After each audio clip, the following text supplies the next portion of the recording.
குலம் செழிக்க வைக்கும் வழிபாடு. பங்குனி மாதத்தில் உத்திர நட்சத்திரமும் பௌர்ணமியும் சேரும் நாள். நட்சத்திரத்தால் பௌர்ணமியின் பலன் கூடுதலாக அமையும் நாளாக அமைகின்றது. ஒவ்வொரு மாதத்தின் பௌர்ணமி வெவ்வேறு சிறப்புகளை நமக்கு தருவதாக அமைகிறது. அதில் பங்குனி பௌர்ணமி குடும்ப ஒற்றுமையை உணர்த்தும் நாளாக அமைவது தனி சிறப்பு.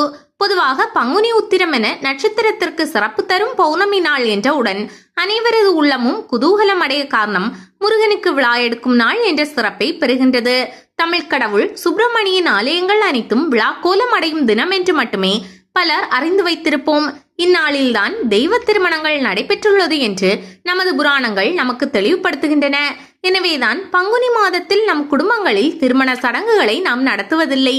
பங்குனி மாதத்திற்கு உண்டான தனி சிறப்பு நம்மை ஒன்றுபட வைப்பதாக அமைகின்றது. பங்குனி உத்திரம் பல குடும்பங்களின் குலதெய்வங்களை தேடி சென்று வழிபடும் நன்னாளாக அமைகிறது. பங்குனி உத்திரம் அன்று நாம் நம் குலதெய்வங்களை வழிபட உகந்த நாளாக அமைகிறது. இந்நாளில் நமது குலதெய்வ கோயில்களுக்கு சென்று வழிபாடு செய்வது நம் குலம் சிறக்க உதவுகின்றது. நாம் நம் குலதெய்வங்களை இந்த நாளில் சென்று வழிபாடு செய்தால் நமது மூதாதையரின் பரிபூரண ஆசிகள் நமக்கு கிடைக்கின்றது.